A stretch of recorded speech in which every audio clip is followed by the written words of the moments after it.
Today, I'm going to explain a horror film called Let Her Out. Spoilers ahead. Watch out and take care.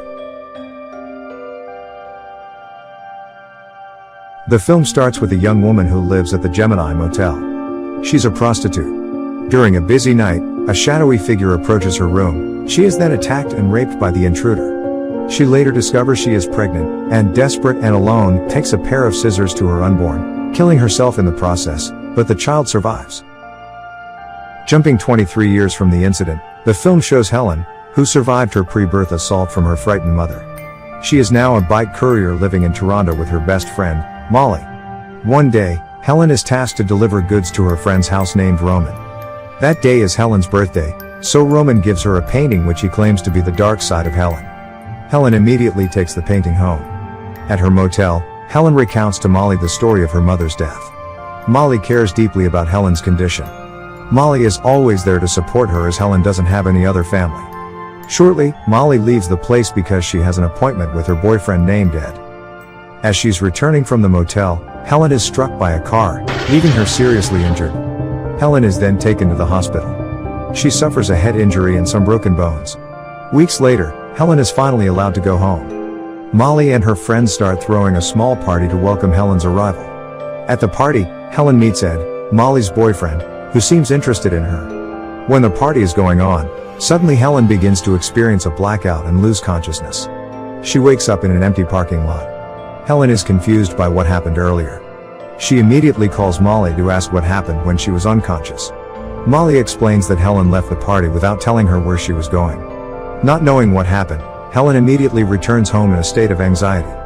At home, Helen starts to paint strange pictures, and because she is afraid of Roman's painting, in the end, she puts it below and covers it with a cloth. The next day, Helen starts her day as usual, such as exercising, eating, and showering. Just as she finishes taking a shower, suddenly she starts seeing a strange figure.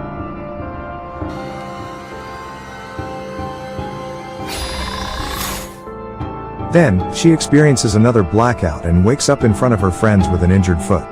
Molly and others are confused. There, Molly explains to Helen that she went out using only a towel. For several hours, Helen had disappeared. And returning home, Helen's foot is already bleeding. Helen begins to remove the broken glass from her feet. The next day, Helen and Molly go to a doctor named Dr. Headley to consult about what is happening to Helen. Dr. Headley begins to ask some questions. Helen explains that she is always moving from place to place unconsciously. She was in one place, and suddenly woke up in another. This has happened frequently since the accident. Furthermore, she frequently sees a black shadow. After hearing her explanation, the doctor decides to perform a CT scan on her brain, and the results will be out the next day. Helen immediately returns home and goes straight to bed. In her sleep, she sees fleeting visions of a female figure. Helen wakes up to a call from Dr. Headley. The doctor tells Helen that something strange has happened to Helen's brain. Hearing this, Helen immediately goes to the hospital. There, the doctor explains that they discover a rare type of tumor in her brain. It turns out that another person has lived in her brain all this time. Helen's mother, who earlier stabbed herself in an attempt to end her pregnancy, it turns out, was carrying twins. One of the fetuses was indeed killed in utero, but was subsequently absorbed into the skull of the survivor, Helen. The car accident Helen suffered earlier somehow activated this long-dormant twin who is now growing at a rapid rate and is responsible for Helen's loss of memory and erratic behavior. She now suffers from a syndrome called vanishing twin syndrome, an actual disorder that occurs when a twin disappears in the uterus during pregnancy as a result of a miscarriage of a twin. The twin is then absorbed into the body of the surviving fetus. This results in Helen having two different personas, Helen and her twin sister. Then, the doctor requires her to undergo surgery to remove her twin from her brain. However, she needs to wait 3 days until the surgery. Later at home, she sees the creepy painting given by Roman. The painting suddenly appears on the wall. She thinks that Molly was the one putting it back, but it wasn't. She finally decides to return the painting to Roman. Arriving at Roman's house, Helen sees no sign of Roman. She only sees a footage on a laptop, which turns out to be Helen, who was torturing Roman very sadistically. The footage shows Roman begging for mercy. However, unconsciously, Helen killed Roman. Helen cannot remember any of those. After walking around Roman's house, she also sees broken glass, and she remembers the day she came home with an injured foot. Helen is now convinced that inside her, there are two personas. Sometimes, Helen is in control of her body, but sometimes her twin is in control. Helen now realizes she is at war with her own body and mind. She rushes back home, and begins to tie her hands and feet to restrain her from going anywhere. The next day, Helen begins to go out for a walk at night because she is bored at home. However, she has hallucinations and decides to go to a nearby toilet. She starts to remove her arm cast and opens the surgical scars on her hands. She is shocked to see another human finger in her hand.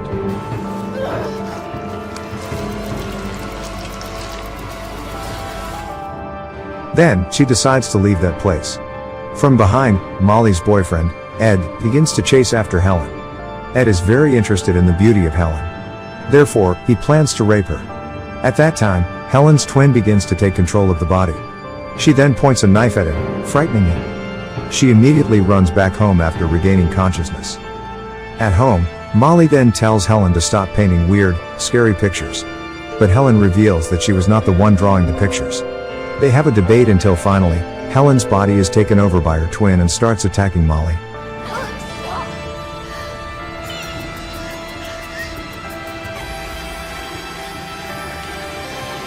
When she regains control, she realizes she could have hurt Molly. Eventually, Helen tells Molly to stay away from her. However, Molly refuses, so Helen decides to go away from that place and stay away from Molly. On the way, Helen meets Ed. Ed wants to have revenge because Helen had pointed a knife at him before. Helen begins to explain that she was sick and that she wasn't the one doing all that. Ed doesn't listen to Helen, and he plans to rape Helen. At the same time, her twin sister starts to take control of Helen's body and kills Ed instantly.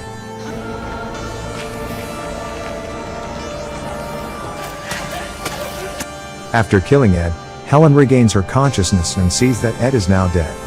Realizing how dangerous she has become, Helen plans to commit suicide at the Gemini Motel, where her mother had committed suicide years ago.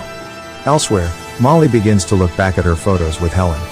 She observes a significant difference in her before and after pictures. She notices a shift in her personality as well. She finally concludes that within Helen's body, there are two different people. And the one who attacked her was not Helen.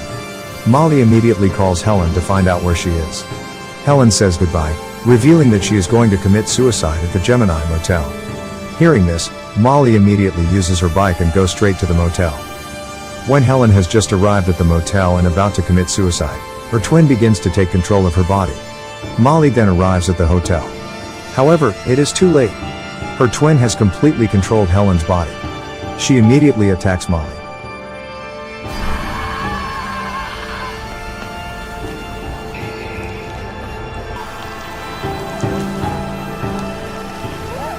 Molly tries to defend herself, and eventually, she is forced to kill Helen. In the final shot, Molly begins to walk home, remembering all her memories with Helen. And that's how the movie ends. Subscribe for more videos like this, turn on notifications, and leave a like to help the channel out. Thank you for watching.